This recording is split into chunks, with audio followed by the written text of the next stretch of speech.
Hey guys, it's Vince. Today in this video, we are once again on the JD Garage channel because without a doubt, JD's system I get the most amount of questions on. And once again, the boys over at the garage have released a DIY mini metal CNC machine complete build. Now, of course, many of you already realize this is once again a plasma system. I'm not going to say anything. We'll jump right in, let him open up with what he's done. The mini metal. Welcome back to the garage, guys. Today we're introducing the mini metal. It's an all-metal version of our mini platform. Now this is the first design from JD's Garage that doesn't require any 3D printing. We felt it was important to do that because we work in metal. These machines are made to cut metal. Let's make it out of metal. If you'd like to build a mini metal, we have a link below to a plan package to build. Now what's interesting, or should be interesting to all of you, all of my videos cover in general best practice for a stable CNC robot. I'm not saying it's a hobbyist or small scale robot. I'm not saying it's for casual use, meaning you could care less if you're cutting an hour a day or 5 minutes a day. For whatever time frame you plan on cutting, you want it to be stable. Otherwise, you have a paperweight. Now, what's interesting is this gentleman, regardless of all of the electrical engineering principles that I discuss, he doesn't pay any attention to whether or not they're real or not. He focuses on where you guys, he feels, will invest your money to once again promote that this is of better value because it's metal, it's sturdier, it's more durable. But what's so interesting is what difference does it make what the chassis is made out of structurally if the electronics are unstable? And when I say unstable, there's a misconception.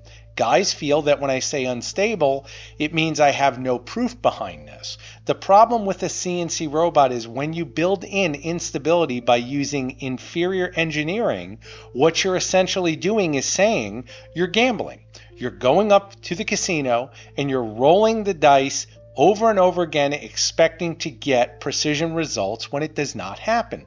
Now, many of you go, Vin, well, precision results I don't expect with this type of machine. Okay, do you expect to be able to cut out a simple geometry shape like a circle or a square? Because if you do, then you do expect some sort of precision. The difference is where do you lie your money on the table in the sense of betting on that precision?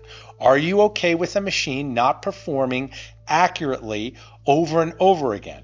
Are you okay with putting your money on a machine that you are not okay with being able to cut out that square or circle with a predetermined notion of once I hit cut, it's going to do exactly what I say? That's what I'm discussing. So if you didn't understand what I just said, rewind it, listen again, because what I'm saying has nothing to do with how often you plan on running your robot. It has nothing to do what your applications are with that robot. Don't use the word hobbyist to instigate that you are being unaware of the fact you don't understand what stability means. It doesn't mean anything in terms of what application you plan on using your robot for. What it does mean is that you have to understand that the money you throw at any robot, and it is inherently unstable due to, once again, inferior engineering being produced, then essentially you're okay with gambling and saying, well, if it's stable today, I'm okay with it. Hey guys, jump over to eDealers Direct Automation and check out my eBay store for the components used to make what you see in this video, as well as many others that you may not even realize you need. Of course, I'm always there if you have questions.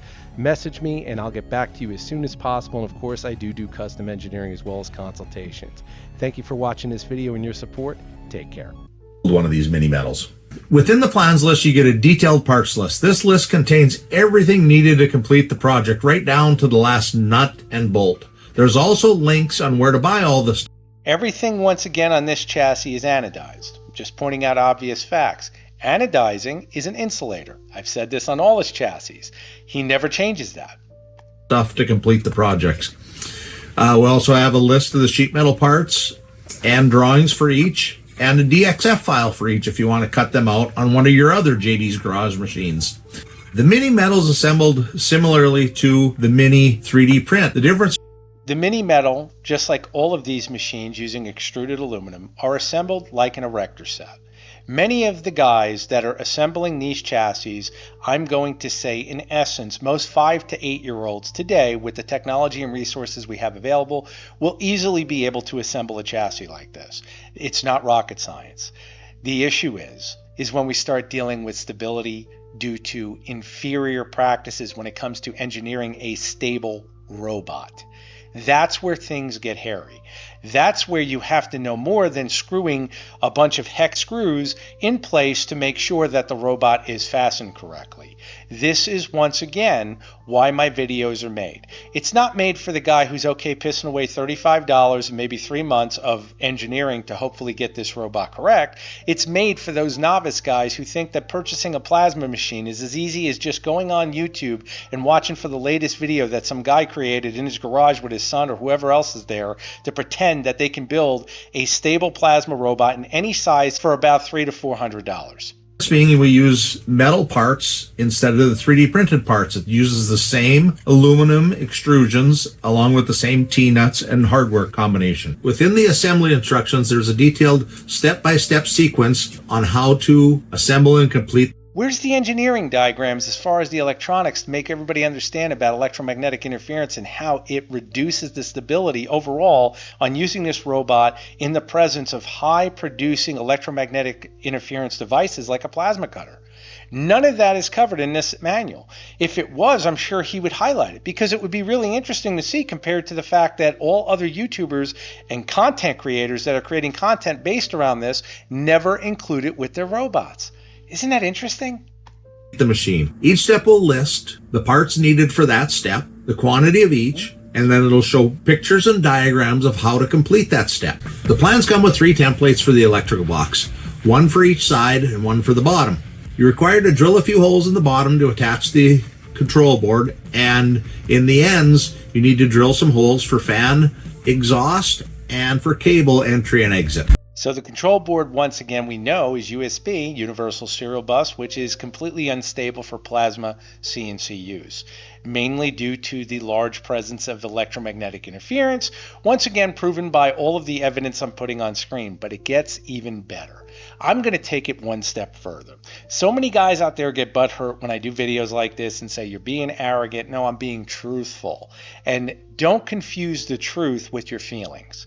I'm sorry if it hurts your feelings that I'm being honest. I'm sorry if your pocketbook does not coincide with the truth. I want to be honest to those that are working hard to spend their money on robots that work consistently producing what they want to produce. That's why these videos are made. You can take my advice, purchase from me or any other vendor. It really doesn't matter. In the end, what matters is where did you spend your money to get what you paid for? And that's what we used to do as American consumers. We worried about that. What I'm about to show you is direct from Google's AI, which once again is completely unbiased. And I'm just going to do a search here and you guys can see what it states about JD Garage's plasma cutter. Now, we'll go one step further than that, and I'm going to show you the probability of success based upon what we are seeing here, and then you guys can once again make your own assessment. Now, for those who want to argue, for those who want to leave nasty comments or make it to where this is all about you and your feelings, what your budget can attain, the thing to keep in mind is while you may be all right with pissing money away, many people are not. So the fact is, this truth that I'm providing and these facts and principles based around engineering is fact. Now, whether or not you can digest them, whether or not you understand them, whether or not you care is totally up to you. But the bottom line is you cannot defy science with these principles. It is fact. And that's why so many guys end up having issues that purchase this machine. Now, when you look at the percentage that is attributed to success according to AI, because essentially what it's telling you is you are going to fail. Good luck. If you're not, the question I asked JD in this video, and I'm hoping he replies with an answer, is what does he do to all the guys that don't achieve the success that he claims with this chassis?